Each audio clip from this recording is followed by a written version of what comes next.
Olá, alunos! Estamos iniciando mais uma aula da disciplina de desenvolvimento psicomotor na infância. Sejam todos bem-vindos.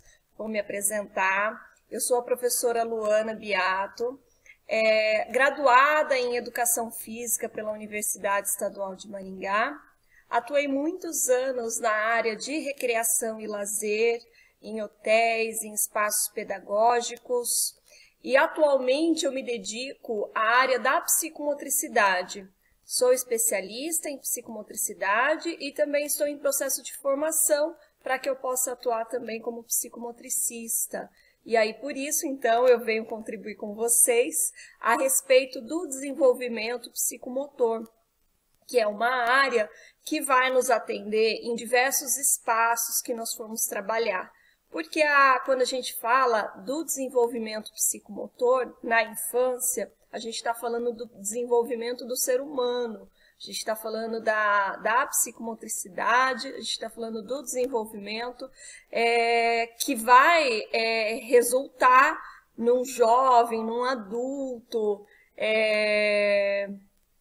com diversas questões, né? Vamos dizer assim, se eu tive um bom desenvolvimento na infância, se aquele período, que é o período específico para o meu desenvolvimento, para desenvolvimento de algumas habilidades, né, de algumas questões no meu corpo, na minha relação com o mundo, eu serei um adulto melhor no sentido de ter um equilíbrio melhor entre as funções, entre as questões emocionais, entre as questões motoras, né, sociais, cognitivas.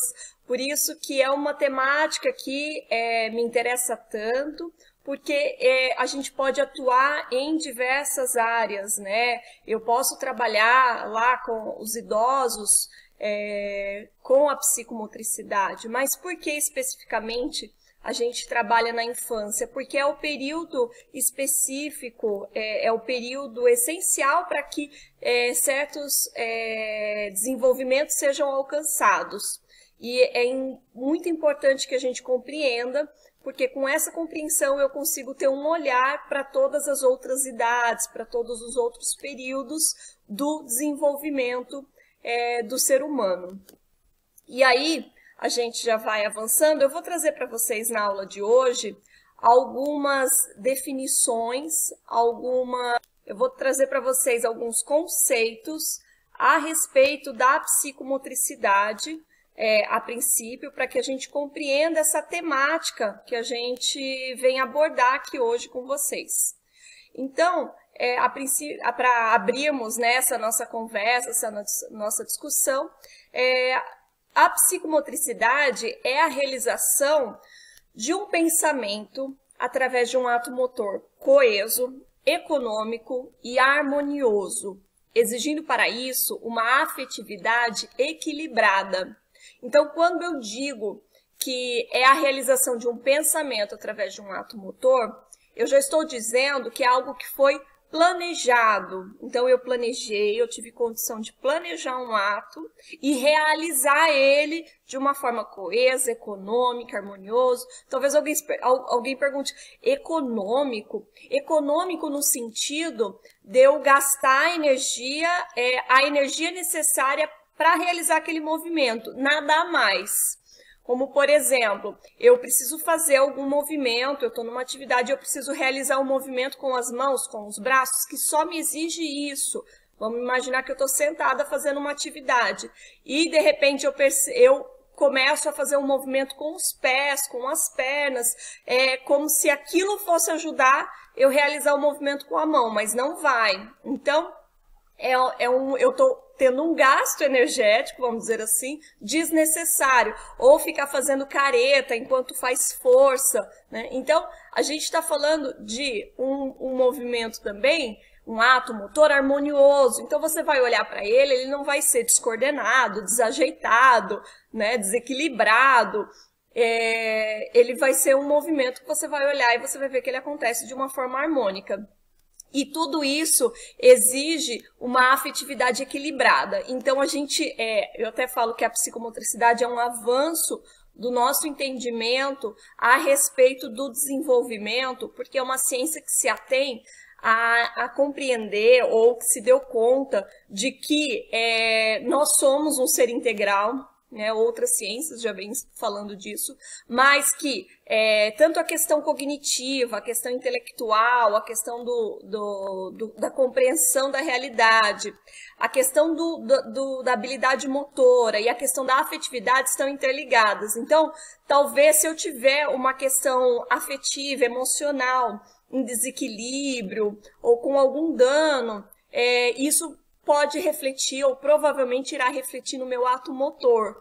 Então, a gente compreender que nem sempre a dificuldade motora de uma criança é de fato uma deficiência talvez de músculo, de ligação, né, de osso, que não é essa parte anatômica que está danificada, ou nem sempre é uma questão de processamento, que às vezes eu vou falar, é uma questão do processamento neurológico da criança, que não, talvez seja só uma questão emocional, que sendo tratada, a gente vai conseguir recuperar essa parte motora que ele apresenta ali com uma dificuldade.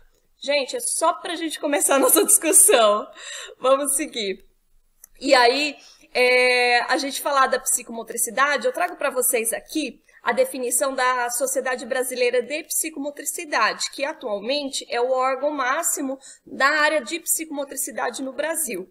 Então, a gente vê lá que é uma ciência que tem como objeto de estudo o homem através do seu corpo em movimento e em relação ao seu mundo interno e externo, bem como suas possibilidades de perceber, atuar, agir com o outro, com os objetos e consigo mesmo. Está relacionada ao processo de maturação, onde o corpo é a origem das aquisições cognitivas, afetivas e orgânicas. Então, a gente está falando de uma ciência, que é uma ciência nova, e que ela estuda o corpo em movimento, né? E aí a gente vai olhar dentro da psicomotricidade esse corpo em movimento em relação consigo mesmo, com as suas questões internas, não só com as questões emocionais, como a gente estava falando, mas com as questões orgânicas também de funcionamento, a questão de dor, a questão de limitações, com relação ao mundo externo, como que eu me relaciono com esse mundo externo, e com as suas capacidades, as suas possibilidades de perceber e atuar com o espaço que esse corpo está, por exemplo, quando a gente fala com o externo, né, com esse ambiente que eu ocupo, com os objetos, como é a minha relação com os objetos e como é a minha relação com o outro e comigo mesmo, consequentemente. Então, eu entender que a gente está olhando o ser humano. Quando a gente olha para a psicomotricidade, a gente não está olhando mais como a gente olhava quando a gente falava de desenvolvimento motor, só para o corpo da criança. A criança realizando o movimento. Agora eu estou olhando a criança realizando o movimento em relação com ela mesma, em relação com os outros, com os objetos, com o espaço que ela ocupa. Né? Eu ampliei a minha visão para eu tentar entender como o que aquilo está refletindo, né? Ou por que a criança se movimenta de um jeito tão desengonçado, né? De repente eu vou perceber que há questões familiares ali muito graves e aquilo está refletindo na forma que ela se expressa, na forma que ela interage. E a gente entender que todo esse processo está relacionado à maturação também. A gente precisa tomar cuidado, que assim, quando a gente estuda desenvolvimento motor, que eu vou trazer algumas questões para vocês ao longo das próximas aulas, a gente tem essa questão de, até tantos anos, até 3 anos, tem que estar realizando isso. Ok, a criança tem que estar realizando, mas a gente não tem um reloginho, assim, deu 3 anos, todas as crianças com 3 anos. Não, a gente precisa entender que é uma questão de maturação. Por exemplo, a criança começar a falar. Tem criança que com 9 para 10 meses começa a querer falar. E tem crianças que vai falar com 1 ano e pouquinho, 1 ano e 2, 1 ano e 3, até um pouco mais. E tudo bem, não tem problema. E tem crianças que vai começar a andar mais cedo, tem outras que vão começar a andar um pouquinho mais tarde. É claro que a gente tem uma margem de tolerância ali, né? Para falar, a partir de tal idade, se a criança não atingiu essa maturação, nós precisamos dar uma atenção especial para entender o que está acontecendo, porque ela não atingiu. Mas entender, né, a questão aqui da conversa é entender a questão da maturação, que eu vou estar com uma turma de crianças e elas não estão todas no mesmo estágio de maturação, por mais que elas tenham a mesma idade cronológica. E que todas as nossas aquisições, as cognitivas, afetivas e orgânicas, elas passam pelo corpo, elas têm origem no corpo. Então, eu preciso fazer com que essa criança vivencie. A criança, ela não aprende a se relacionar na teoria, ela não aprende a se movimentar na teoria, ela não aprende a ter afeto na teoria. Tudo tem que ser vivenciado por ela, tudo tem que ser vivenciado pelo corpo. E aí está uma preocupação nossa de crianças que estão sendo privadas de situações de convivência com outras crianças e ela não está tendo a possibilidade de desenvolver a capacidade social mesmo, né, de se relacionar, que é um estímulo para o desenvolvimento motor, que é um estímulo para o desenvolvimento cognitivo. E eu trago mais um trecho da definição da Sociedade Brasileira de Psicomotricidade, essa é um pouco mais atual, de 2003, que diz que psicomotricidade, portanto, é um termo empregado para uma concepção de movimento organizado e integrado em função das experiências vividas pelo sujeito, cuja ação é resultante de sua individualidade, sua linguagem e sua socialização. Então, nós estamos dizendo aqui que é uma concepção de movimento organizado e integrado em função das experiências vividas. Então, eu preciso colocar a minha criança em situações de convivência com outras crianças, com outros adultos, com espaços diferentes, né? Então, a ação dessa criança, né, ela é resultante da sua individualidade, que eu tenho que considerar também, porque às vezes eu falo assim, ela já está madurinha, mas assim, mesmo assim, ela ainda não, ela corre de um jeito diferente da outra criança. A gente tem que considerar que tem as questões de individualidade. Nós não vamos todos nos desenvolver igualmente. Por mais que eu e outra pessoa da mesma idade, outra criança, tenha atingido o mesmo estágio de maturação, ainda assim haverá diferença entre elas, né? Isso tá tudo bem, não tem problema nenhum, né? Então, eu preciso entender que há essa individualidade e a gente tem que entender que todas essas experiências, elas vão resultar numa linguagem específica, né? Todas essas situações, elas vão ser resultantes do tipo de socialização que essa criança viveu.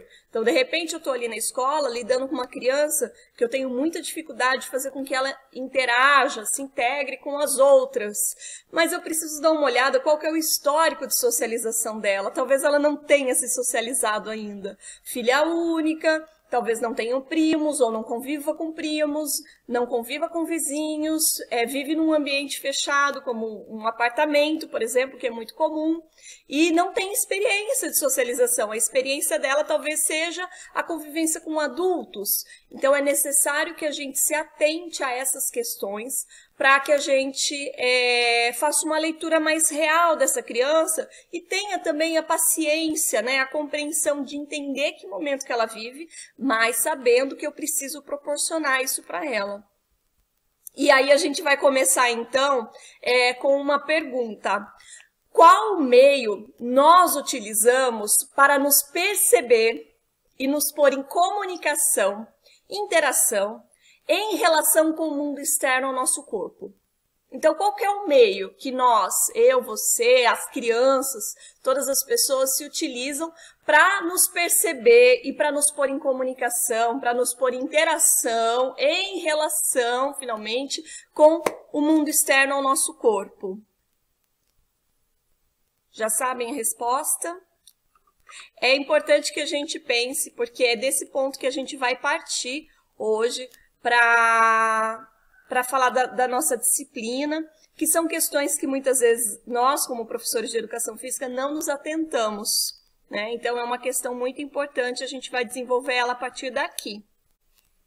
Essa pergunta, ela vem guiar, né, principalmente esse nosso primeiro encontro, mas claro que vai permear todas as nossas conversas, todas as nossas discussões, e já fica o convite para que vocês busquem, né, busquem a literatura, busquem se aprofundar na área, porque isso com certeza vai beneficiar vocês como profissionais atuando em qualquer área. Então vamos lá.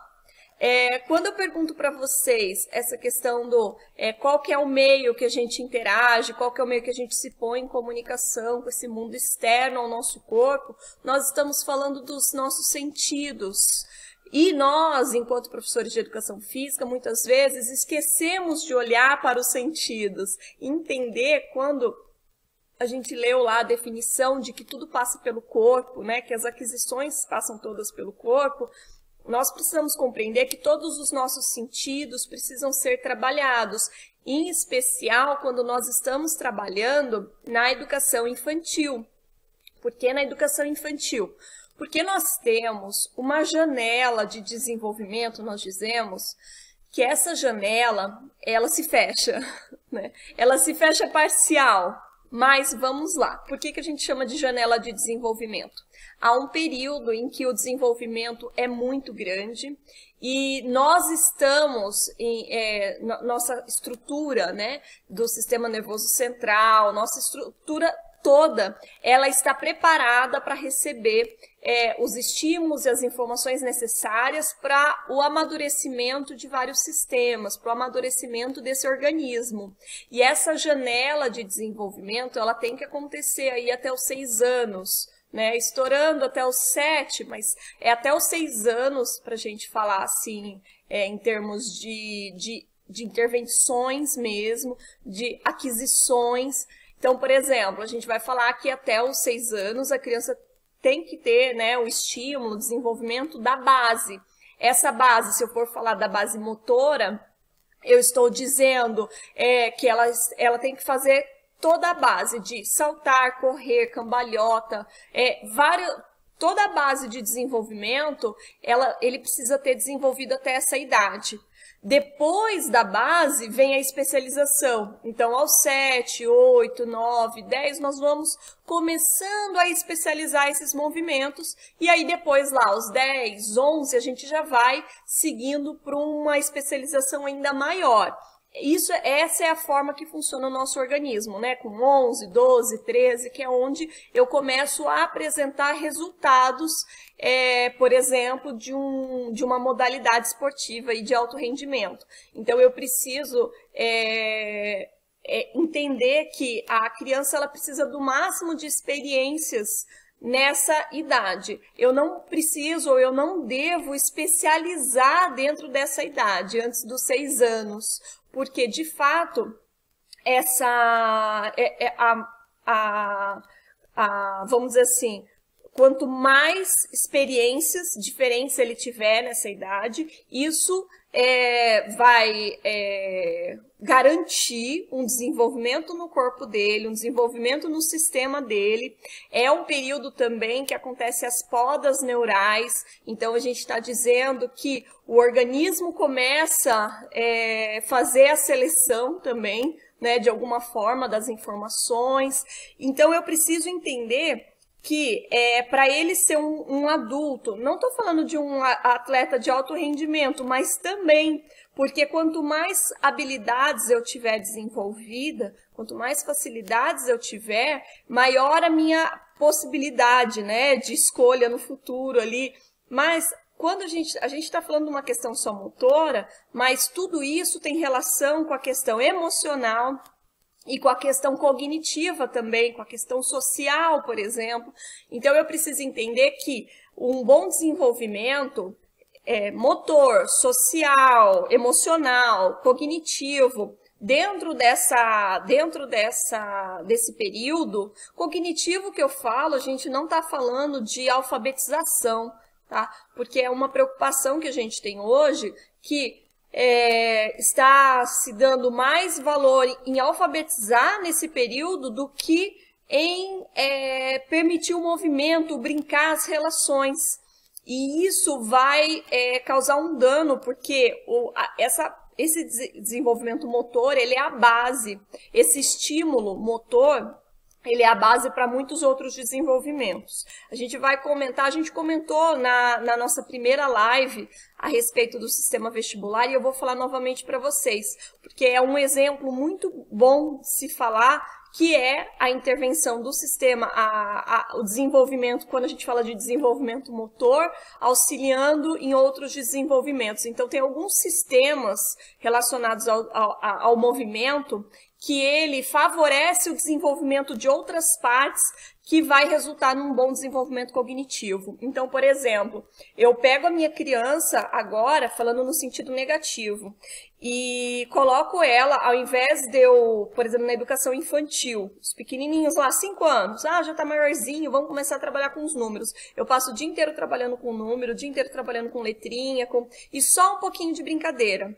O que acontece? Essa falta desses movimentos, desses estímulos nos sentidos, que é o que a gente vai falar agora, vai ocasionar, talvez, a gente só vai perceber, talvez, um dano ou uma dificuldade quando ele chegar lá no período escolar em que se exige mais, quando ele entrar lá nos 11, 12, 13, 14, que aí lá ele vai começar a apresentar algumas dificuldades. E aí vai falar, caramba, mas ele aprendeu a ler tão cedo, ele aprendeu a escrever tão cedo e agora ele tem dificuldade. É porque a gente não entendeu que cada coisa tem o seu tempo. E não adianta, não é porque eu aprendi a escrever rápido que eu vou ser um ótimo aluno lá no ensino médio, né? Ou no ensino fundamental mesmo.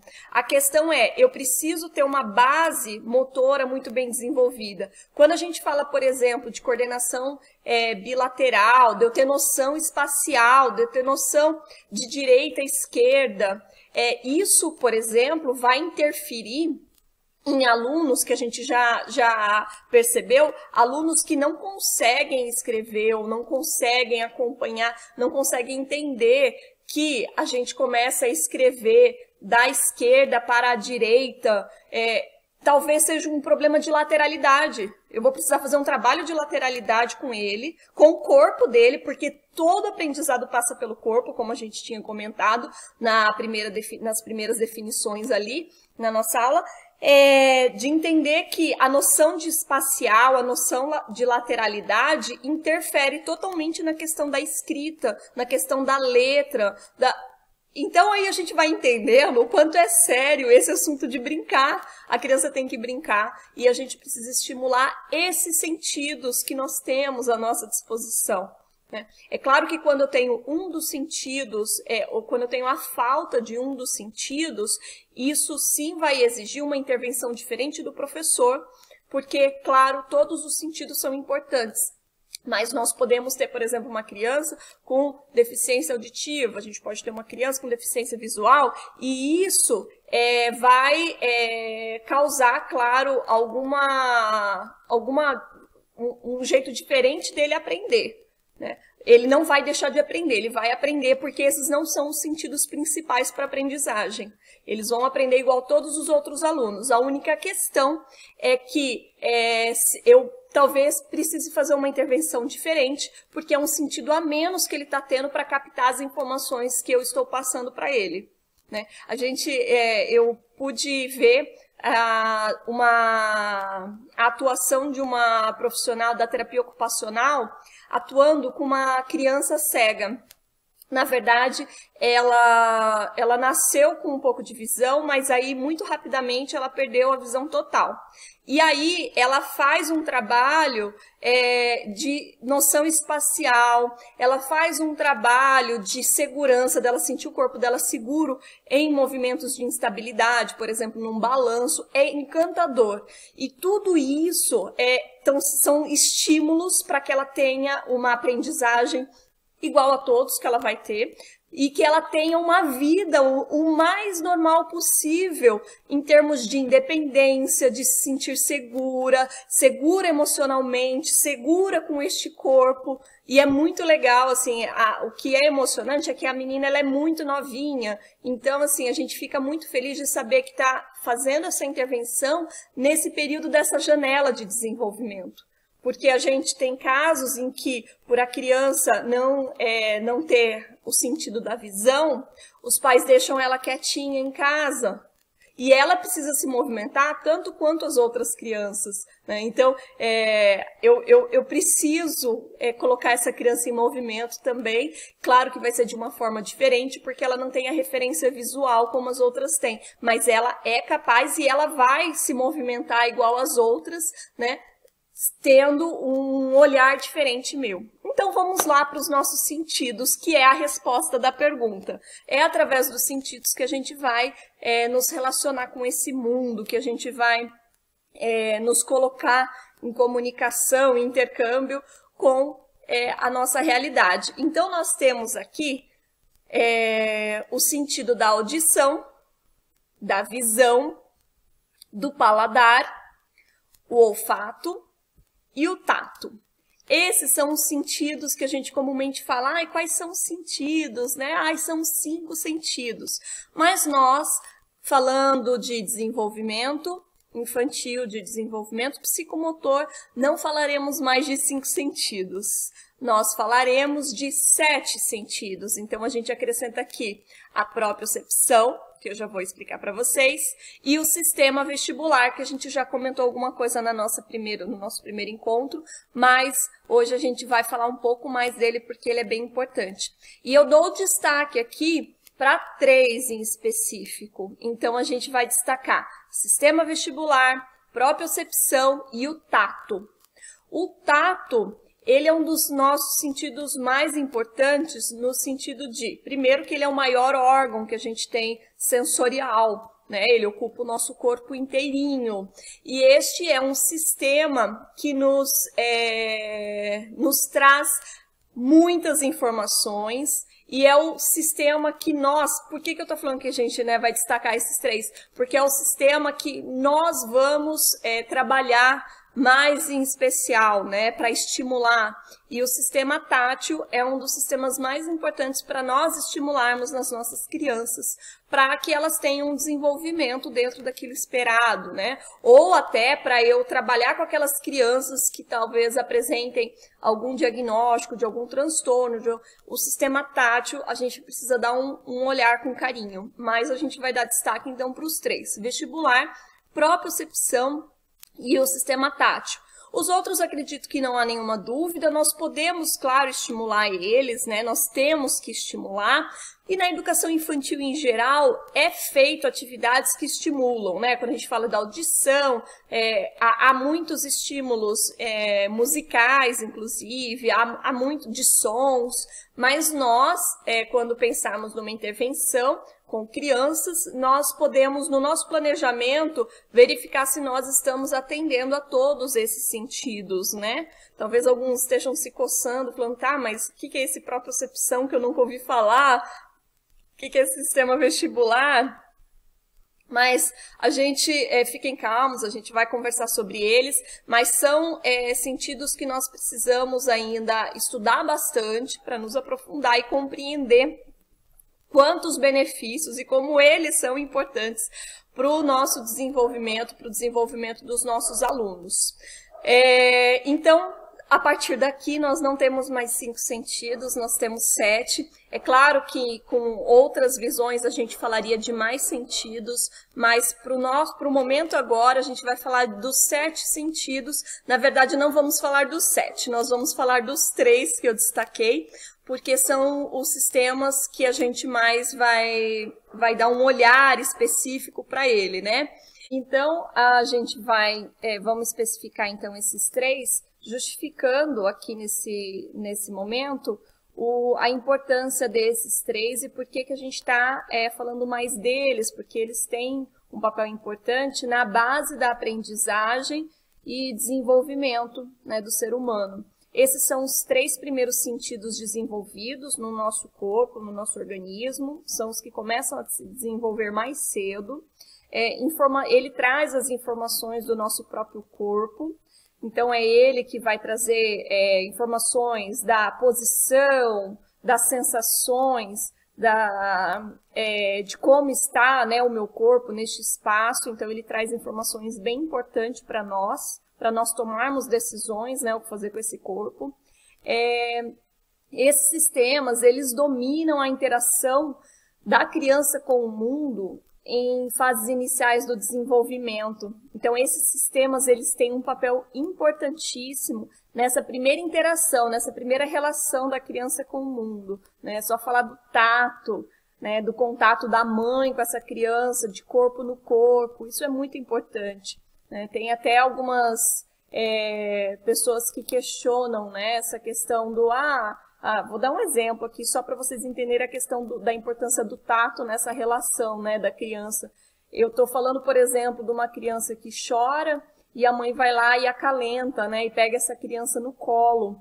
Tem algumas pessoas que dizem que nós temos que deixar a criança chorar, ainda mais pequenininha, né? É um crime. A gente precisa, é claro que a gente precisa avaliar todas as situações, mas nos meses iniciais, nos anos iniciais, eu preciso dar esse conforto, esse aconchego, corpo com corpo, pele com pele, que esse sistema tátil, ele traz essa sensação de segurança, ele também tem a relação com o vínculo. Então eu preciso entender que essas primeiras interações da criança com o mundo, com os objetos, né, com tudo que vai trazer informação para ele começar a entender, né, o mundo, esses sistemas vão ter um papel fundamental. Quando a gente fala da visão da audição, do olfato e paladar, esses sentidos, eles vão se desenvolver gradualmente, né, eles vão se tornando cada vez mais dominantes com o crescimento da criança. Mas logo ao início, logo quando se nasce, não são sistemas dominantes, né, sistemas sensitivos dominantes. Os dominantes o vestibular, o tato, a propriocepção, que vai dar as primeiras noções do corpo, de posição, de sensação. E aí depois vai se desenvolvendo, né? Como vou dar um exemplo, por exemplo, a visão. A criança, ela nasce, ela tem esse sistema, ele vai se desenvolvendo bem aos poucos, né? Quem já conviveu com o bebê vai percebendo que é aos poucos que a criança começa a enxergar, a reconhecer, né? Então, é gradual esse desenvolvimento. O sistema vestibular, tato e propriocepção, eles já têm um tanto de desenvolvimento quando a criança, ali no início, ou quando a criança já nasce. Por exemplo, falando especificamente então agora do sistema vestibular, ele é um dos primeiros sentidos a se desenvolver. É muito importante quando a gente fala da gestante, que ela seja uma gestante ativa, claro, dentro dos cuidados, né? A gente sempre fala que, em primeiro lugar, vem a preservação da vida. Então, se eu tenho uma gestação que o médico considera que eu preciso de repouso, eu vou fazer repouso, porque em primeiro lugar vem a vida, a preservação da vida.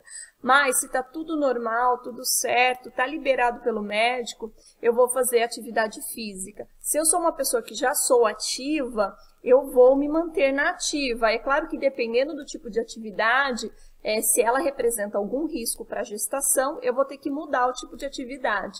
Mas eu preciso me manter ativa de alguma forma. Porque, nesse ponto de vista, sem falar dos benefícios para a mãe, para todo o desenvolvimento. Falando especificamente do sistema vestibular do bebê, porque ela estará estimulando o sistema vestibular dele. Porque o sistema vestibular, ele é estimulado com o movimento.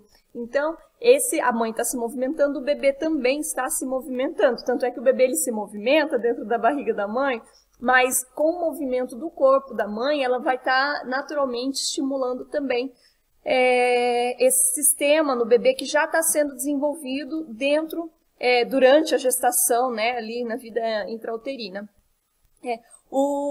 Esse sistema, ele tem os seus receptores no ouvido interno, que na verdade agora já está começando a se usar a palavra orelha interna, porque o sistema vestibular ele não tem relação direta com o sentido do ouvir, ele só tem uma localização ali, né? Então, por isso que a gente chama de orelha interna, por ele não realizar uma função diretamente relacionada ao ouvir. Então, a nomenclatura vem mudando, mas é o mesmo lugar. E esse sistema, ele fornece informações referentes a mudanças da gravidade, posicionamento da cabeça, do pescoço, olhos e movimentos do corpo. Então, é esse sistema que vai fornecer para o meu sistema nervoso central, para que eu entenda as mudanças de gravidade, como que está posicionada a minha cabeça, porque são coisas que a gente não para pensar, mas a gente tem um sistema trabalhando para isso, e é o sistema vestibular, né? Posição de pescoço, de olhos, os movimentos do corpo, né? Como que está meu corpo? Eu não preciso ficar olhando para o meu corpo para saber como que ele está se movimentando, não é a visão que dá essa informação, é o sistema vestibular. Então, esse sistema, dessa forma, né, ele vai fornecer a informação a respeito de haver presença ou não de movimento, a velocidade e a direção do movimento. Por isso que é importante que a gente desenvolva para que eu tenha essa noção, né, de talvez pessoas que não tenham noção de velocidade, pode ser uma falta de um estímulo desse sistema. Noção, quando eu falo, por exemplo, noção visoespacial, né, de eu ter a visão e ter a noção de espaço, quanto tempo vai levar, se vai dar tempo de atravessar uma rua ou não. Eu tenho origem nesse desenvolvimento lá no sistema vestibular. Eu preciso ter tido, né, esse desenvolvimento para adquirir essa nova noção. O sistema vestibular ele também está relacionado com o amadurecimento do sistema... O amadurecimento do sistema vestibular, ele ocorre nos primeiros anos de vida e ele tem relação com o amadurecimento do sistema nervoso central. Então, ele contribui, o amadurecimento de um contribui para o amadurecimento do outro. Sistema nervoso central, a gente está falando do nosso cérebro, né? E ele também facilita a especialização dos dois hemisférios cerebrais, que a gente sabe que cada hemisfério tem a sua função. Então, ele auxilia nessa especialização. Ok? Então, sistema vestibular. Quais são as habilidades relacionadas a esse sistema? O sistema vestibular, a gente vai notar, né, as habilidades relacionadas a ele, assim, se foi desenvolvido, se não foi, se está ok, relacionado ao equilíbrio. Então, o meu equilíbrio de corpo, ele está relacionado a esse desenvolvimento. O controle de tônus muscular, extensor. Quando a gente fala de tônus, gente, o controle muscular de eu ter um tônus, né, ali, que me ajuda, por exemplo, no alinhamento postural, na coordenação motora. Então, a gente tem, por exemplo, o exemplo de crianças, as pessoas com síndrome de Down. Na verdade, é uma característica da síndrome de Down, um tônus baixo. Então, são pessoas mais molinhas, crianças mais molinhas. Isso não tem como modificar, no sentido de deixar de ter esse tônus baixo, mas eu posso minimizar, eu posso melhorar a qualidade de vida deles. Porque realmente essa característica dessa síndrome, ela não tem como assim deixar de ter essa característica, e ela interfere profundamente no dia a dia, na vida, nas atividades, né? Ele não vai conseguir realizar todas as atividades com o mesmo tônus que outras pessoas realizam, porque é uma característica. Mas com a nossa intervenção ou com experiências, né, que estimulem esse tônus, vai fazer com que ele tenha uma melhor, né, uma qualidade de vida melhor ali, uma realização de atividades de forma mais tranquila. Então, a gente tem relacionado ao sistema vestibular essa questão da coordenação bilateral, o desenvolvimento também da lateralidade, porque eu estou criando noção de espaço, coordenação visual-motor, né? Quando a gente fala de visual-motor, de eu conseguir usar os dois sentidos, né? a visão e o movimento e o ato motor, né? Por exemplo, um objeto está ali, eu quero pegar e eu consigo pegar aquele objeto que eu estou vendo, e a gente percebe isso no início do desenvolvimento, né? As crianças, elas têm não têm esse controle total, porque você de repente joga um objeto para ela vê o objeto vindo, mas ela não consegue pegar. Então é um sistema que não está totalmente desenvolvido, né? Isso a gente percebe na vida adulta também, muitas vezes a gente ainda não tem, mas é uma questão de estimular, de trabalhar. Coordenação dos movimentos dos olhos com o da cabeça, então é o sistema vestibular que organiza isso. E a regulação do nível de alerta também. Quando a gente fala de nível de alerta, quando eu estou cansado, o meu nível de alerta cai. Quando eu estou muito ativo, o meu nível de alerta, quando eu estou muito acelerado, é porque meu nível de alerta está muito alto. Quando a gente fala de nível de alerta, a regulação disso, por exemplo, nós criamos estratégias para regular esse nível de alerta, né? Por exemplo, eu estou assistindo uma aula, eu estou muito cansado, meu nível de alerta vai caindo. Mas nós, normalmente, nós temos a condição de regular esse nível de alerta. Por exemplo, vou dar uma situação para vocês. Se você é um professor e você tem uma turma muito agitada, você vai precisar abaixar o seu nível de alerta para você tentar fazer com que essas crianças também baixem o nível de alerta delas. Como que eu vou fazer isso? Eu vou falar mais calmo, eu vou falar mais baixo, vou fazer menos movimentos amplos, né, bruscos, eu vou fazer movimentos menores, menos movimentos. Agora, o contrário, eu tenho uma turma que está com um nível de alerta muito baixo. O que eu vou fazer? Primeiro que eu preciso elevar o meu nível de alerta, porque o meu nível de alerta vai interferir no deles, e vai tentar interferir no deles, então eu vou falar mais alto, fazer mais movimentos, talvez acelerar um pouco mais, né? Fazer coisas que façam com que eles elevem o nível de alerta. Isso se for necessário. Né? Por exemplo, por que no final da aula o professor de educação física faz um volta calma? Porque muito provavelmente o nível de alerta das crianças está muito alto e elas precisam abaixar esse nível de alerta, né, ali, para elas entrarem numa sala de aula, conseguir sentar e prestar atenção. Se elas estiverem com o nível de alerta muito alto, elas não conseguem, por exemplo, prestar atenção, no sentido delas estarem muito agitadas. É claro que, quando eu falo de nível de alerta, não estou falando que a pessoa está muito agitada. Eu posso estar aqui sentada tranquila com nível de alerta alto, mas eu estou falando só no sentido da gente entender na prática, dar um exemplo mais prático, né, mais fácil de compreender a respeito do nível de alerta. E aí a gente vai perceber em algumas síndromes que isso é muito nítido, né? Que para eu fazer alguma intervenção com alguma criança em específico, eu vou ter que começar fazendo uma regulação do nível de alerta da criança para poder fazer o trabalho que eu desejo fazer com ela. Porque muitas vezes a criança ela chega muito calminha. E aí, se ela mantiver esse nível de alerta, talvez eu não consiga as respostas, talvez a minha intervenção não vai gerar um resultado. E isso eu tenho que avaliar com as minhas crianças também, dependendo do tipo de atividade que eu vou fazer, eu preciso. Então, a gente entende que o sistema vestibular tem relação com a regulação e um problema no desenvolvimento do sistema vestibular pode fazer com que a minha criança tenha dificuldade de fazer essa regulação. E aí eu preciso, né, entender melhor essa minha criança para ver como que eu vou intervir com ela ali. Indo para o próximo, que é o tato. O tato, como a gente já comentou, é o nosso maior sistema sensorial do corpo.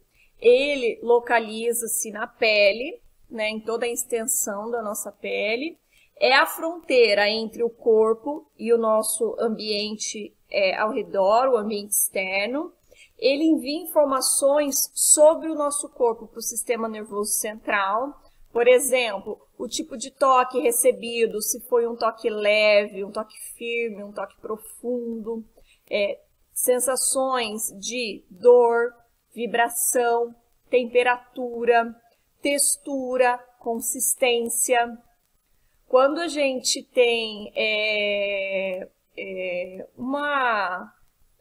um desenvolvimento, a gente tem um baixo desenvolvimento, por exemplo, um pouco estímulo, vamos dizer assim, no sistema tátil, nos primeiros anos de vida, a gente vai identificar em alguns comportamentos da criança essa falta. Então, a gente vai trabalhar, por exemplo, tem pessoas que falam assim, meu filho não come, meu filho só come 2 tipos de alimento, 3 tipos de alimento. A gente pode estar falando de uma questão tátil, porque a questão para ele pode ser textura, a dificuldade de ingerir alimentos. E eu posso desenvolver isso trabalhando o sistema tátil dele, para ele experimentar texturas com o corpo, para depois ficar mais fácil para ele aceitar essa textura no paladar. No paladar não, né? Aceitar essa textura dentro da boca dele, né? Que aí a gente não está falando de sabor, a gente está falando de textura, de consistência. Então, nós vemos aí uma grande possibilidade de trabalho, de estimulação, que é o sistema tátil, porque ele vai informar tudo isso para o nosso sistema nervoso central. O sistema tátil ele também tem a relação com a primeira ligação emocional com o cuidador. Quando a gente está falando do cuidador, a gente está falando daquela pessoa que cuida no início, que pode ser a mãe, que pode ser uma avó, que pode ser quem é o cuidador daquela criança. É esse sistema que gera, né, esse alicerce para o vínculo mãe-bebê. Ele é o alicerce, né, na verdade, desse vínculo mãe-bebê, que é essa questão que a gente comentou do aproximar, do pegar, do segurar, do sentir a pele. Essa sensação, né, que ele tem com o corpo dele, na nossa pele, gera um conforto. Regula também, que nem a gente falou do vestibular, regula a questão do nível de alerta, mas uma sensação de segurança. Até é uma sugestão que estimula o sistema tátil, o uso do slim. Para quem não conhece, slim é aquele tecido que pode ser feito de lycra, malha. É um tecido que as mães utilizam para segurar os seus bebês. Ele vem em substituição daquele que a gente chamava de canguru. O slim é mais recomendado pela posição que ele coloca o bebê, que na verdade o slim permite várias posições. E a posição que o canguru oferece já não é tão recomendado, né? Dependendo do canguru, o tipo de posição não é interessante. Não estou falando que vai gerar danos, mas o slim é bem mais recomendado. Até muitos profissionais têm recomendado o uso dele ao invés do canguru, né? Além de possibilitar essa liberação das mãos, dos braços da mãe, ele gera para o bebê esse estímulo, porque eu posso colocar ele deitado. A mãe consegue, inclusive, amamentar, né? Colocar ele dentro do slim, desse pano, que aí a gente tem que amarrar no corpo, né? Mas é um primeiro trabalho de estimulação do próprio filho, é bem legal. Ele tem essa questão do toque vivenciado na rotina diária e tem a questão da regulação emocional, como eu falei. Para você acalmar a criança, você abraça. Aí, de repente, você fala, mas você está falando só do papel da mãe. Não, cuidador pode ser o pai também, claro. Mas nós, como professores, nós também cumprimos um pouco deste papel quando estamos... Um pouco não, a gente cumpre muito desse papel quando a gente está com as crianças. Então, muitas vezes eu quero acalmar uma criança, eu abraço ela, se o espaço, o ambiente permitir, eu abraço ela. É uma estratégia que não é simplesmente uma questão da criança, não é uma questão de estou emitindo minhas emoções, eu estou também dando um estímulo tátil nela que vai acalmar, que tem relação com esse toque leve, firme, profundo, né? O toque profundo ele gera mais conforto, né? O toque leve ele gera mais incômodo, dependendo da situação e da criança. E na infância, nós temos grandes necessidades de experiências táteis. Nós precisamos proporcionar muitas experiências táteis para os nossos alunos, né? E aí a gente vai então para o sistema propriocepção, o sistema proprioceptivo. Esse sistema ele traz informações sobre posição e movimento do corpo. Por quê? Os seus receptores do sistema proprioceptivo, eles estão localizados nos músculos, nas articulações, nas ligações. Então, ele faz essa construção de mapa cerebral sobre a localização do corpo, da posição, né, desse corpo e do espaço que ele está ocupando. Então, o sistema proprioceptivo é um sistema que tem seus receptores em todo o nosso corpo na parte de músculo, articulação, ligamento. Então, eu não preciso, como eu tinha dado o exemplo do olhar, né? Eu não preciso olhar para o meu pé para saber em que posição ele está. Eu não preciso olhar para o meu joelho, para o meu braço, para a minha mão, porque eu tenho o sistema proprioceptivo, que são esses receptores informando o meu cérebro, meu sistema nervoso central, onde está a parte do meu corpo. Né? E isso, quando a gente tem um problema no desenvolvimento do sistema proprioceptivo da criança, é uma grande dificuldade, porque ela não consegue se perceber, ela não consegue entender o seu movimento, ela não consegue entender onde está o seu corpo. Então, como que eu vou estimular? É com a movimentação, é com as atividades, é com as brincadeiras, tudo isso vai estar estimulando o sistema proprioceptivo. Por isso que é um sistema tão importante quando a gente está falando de desenvolvimento. Quais são as habilidades desenvolvidas com o desenvolvimento desse sistema? É a fluidez e precisão dos movimentos. Então, são movimentos realizados de forma harmônica, vamos dizer assim, né? Que a gente fala ali logo em seguida, ajusto harmônico de posturas, mas é também uma fluidez do movimento, né? Um movimento que flui, que não é desgovernado, descoordenado, e eu tenho a precisão dos movimentos, então eu consigo planejar e realizar um movimento preciso. Ele está relacionado, né, ao desenvolvimento da coordenação motora global, que são movimentos mais amplos, e da coordenação motora fina, que são movimentos mais precisos, mais delicados. E com isso, a gente tem a graduação de força e postura durante as realizações das atividades. Então, se eu tenho esse sistema bem desenvolvido, eu consigo modificar as minhas posições, a minha força durante uma atividade, porque, por exemplo, durante uma brincadeira, tem momentos que eu preciso colocar mais força, tem momentos que eu preciso diminuir a força, e é esse sistema que vai me dar essas informações, e aí eu vou conseguir fazer esse controle. E aí, então, eu convido vocês para nós assistirmos um vídeo a respeito da estimulação psicomotora, para a gente começar a ver isso na prática, a entender como que a gente pode fazer esse trabalho e analisar, né, as situações com os nossos alunos. Vamos lá ao vídeo.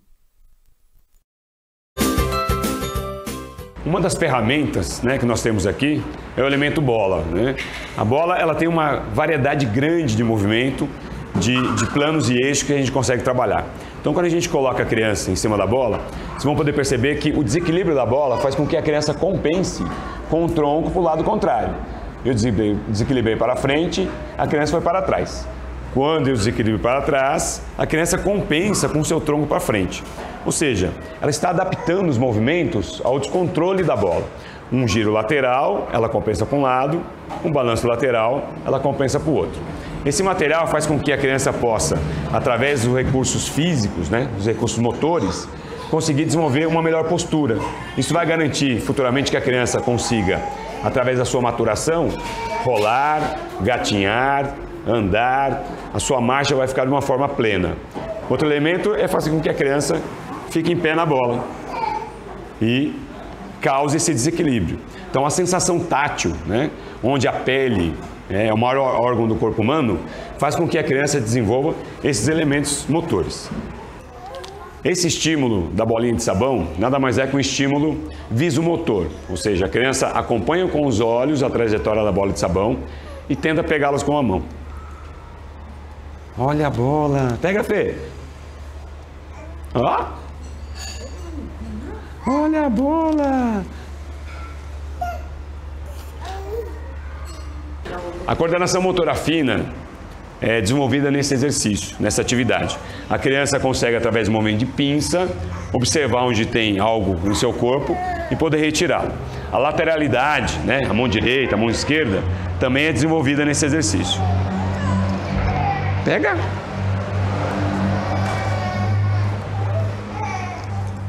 Cadê? Achou! Achou! Aqui, esse. Ó, ó esse. Ó esse aqui. Ó. Vocês podem perceber que algumas crianças pegam com a boca, né?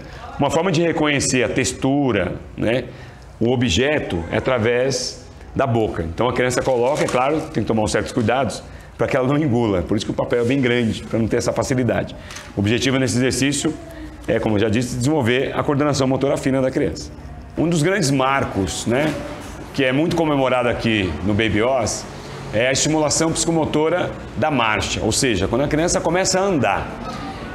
O simples fato, né, da criança conseguir coordenar o tamanho da passada, o equilíbrio, posicionamento de braço, né, a cognição, ou seja, o conhecimento, para que ela consiga chegar até um determinado ponto, faz com que essa rede de conexões, como foi comentado anteriormente, esteja suficientemente equilibrada para que a criança consiga andar. E às vezes até uma ansiedade que os pais têm com relação a isso, porque, meu filho já tem 1 ano e não anda, meu filho tem tanto tempo e não anda. Esse vídeo, ele nos ilustra um pouco a questão da estimulação. E é interessante a gente ver ali, por exemplo, no momento em que o professor está com a criança sobre a bola, né? Ali, então, ele está estimulando questões do equilíbrio, controle da postura, a própria estimulação tátil. É interessante a gente observar ali que todas as atividades são realizadas com as crianças descalças. E isso é recomendado desde que eu esteja num ambiente controlado, limpo, que não ofereça nenhum risco à saúde da criança, não é um piso gelado.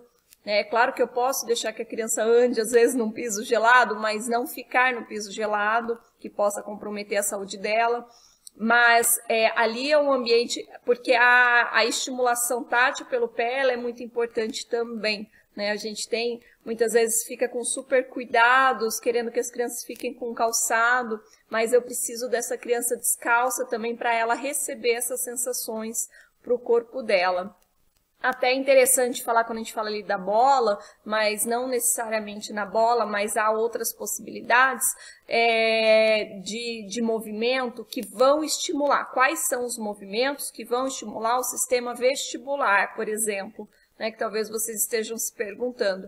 Então, é o movimento horizontal, é o movimento vertical e é o movimento de rotação. Esses movimentos estimulam e desenvolvem o sistema vestibular. Então, ali na bola é uma possibilidade, né, que eu vou promover ali diversos tipos de movimento naquela situação ali, né? E aí você vê a questão do equilíbrio, né, quando o bebê faz essa compensação que o professor demonstrou ali, e isso está totalmente relacionado ao nosso sistema vestibular, e ali ela está começando a identificar onde está o corpo, onde não está, algo ainda muito inicial, mas quem está fazendo um grande trabalho ali é o sistema vestibular da criança. Outro que vale a pena a gente comentar é a bola de sabão, né? Quando ele falou que a gente já comentou da coordenação visomotor, eu estou falando que eu vejo algo e eu tento pegar. Vocês percebem ali, né, que a gente está tratando com bebês e eles não têm essa coordenação totalmente desenvolvida, mas eu posso estimular, né? Então ali quem observou é a criança mais madurinha ali, que é a criança que ficou em pé sozinha ali no meio do vídeo, é a criança que conseguiu pegar a bolinha de primeira. E aí eu vou estimulando assim gradualmente, porque é uma coordenação que aí a longo prazo a gente vai desenvolvendo ela. Comentando também essa outra atividade que o professor fez de colar ou relar o objeto no corpo da criança, serve para ela reconhecer e perceber as partes do corpo, porque a gente tem um período ali que a criança ela ainda não consegue reconhecer todas as partes, por isso que as professoras no ensino infantil fazem muito desenho com o corpo. Ah, vamos deitar num papel e desenhar o corpo. Vamos pôr a mãozinha, contornar a mãozinha, desenhar a mãozinha, para que eles comecem a reconhecer as partes do seu próprio corpo. E ali é uma forma também, eu colo um objeto e a criança começa a reconhecer as partes do corpo. Mas uma outra questão que é interessante ali, que é uma atividade tão simples, que é o desenvolvimento da lateralidade, no sentido de colou na mão esquerda, como que eu vou pegar? Eu vou pegar com a mão direita. Colou na mão direita, eu vou pegar com a mão esquerda. Mas isso é claro que isso não é planejado pela criança, mas é algo que esse estímulo faz acontecer. Mas dependendo da maturidade da criança, você percebe que ela não vai fazer isso, ela vai pegar com a boca, porque é o sistema ali mais sensível que ela tem naquele momento para reconhecer as coisas, né? E a coordenação motora fina, que é o movimento de pinça, que é esse movimento mais controlado, é um movimento mais delicado. Isso também a criança está desenvolvendo ali. Então, é interessante a gente perceber que com atividades super simples eu consigo realizar essa estimulação. Que nem a gente tem ali na imagem, é uma mãe com uma criança, eles estão brincando com um objeto que é o dominó. E aí a mãe está relando o dominó no nariz da criança e muito provavelmente pedindo para ela relar no nariz dela. Então, ali a gente já está fazendo um trabalho, que a criança aqui já é um pouquinho maior, já deve ter aí uns 3 anos de idade, vamos imaginar, que sim, né? Então, a criança ali, ela está fazendo um trabalho do reconhecer o próprio corpo e reconhecer o corpo do outro também. Então, é uma forma também de ir tornando a atividade mais complexa, né? Isso com uma criança maior, eu estou dando comandos. Quando é pequenininha, que nem ele mostrou ali, que são crianças, são bebezinhos que não andam ainda, eu ainda não vou ficar dando comandos, põe no nariz, põe no... porque eles não têm esse, né? Ainda não têm esse entendimento. Mas quando é maiorzinho, eu já posso ir fazendo esses comandos e fazer brincadeiras que tenham esses comandos.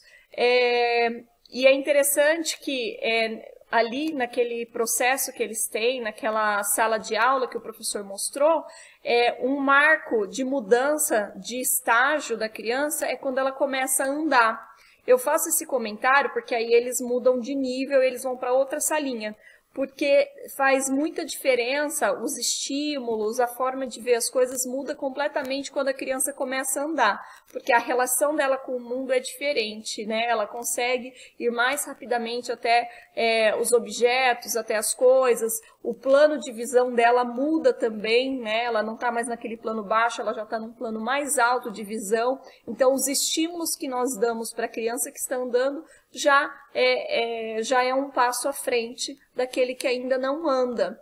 Então, a gente vai tendo marcos aí de desenvolvimento, mas lembrando que a gente tem que ficar muito tranquilo, que, ai, meu filho ainda não anda, vai ver muitas mães falando, a gente tem que avaliar, né, qual a idade, qual é o contexto, tem um limite aí aceitável, mas cada criança vai ter o seu tempo de maturação, né, seu tempo ali de desenvolvimento. Por hoje é isso, espero ter contribuído e se tiverem dúvidas, questões, a gente conversa logo mais, ok? Muito obrigada e até a próxima aula.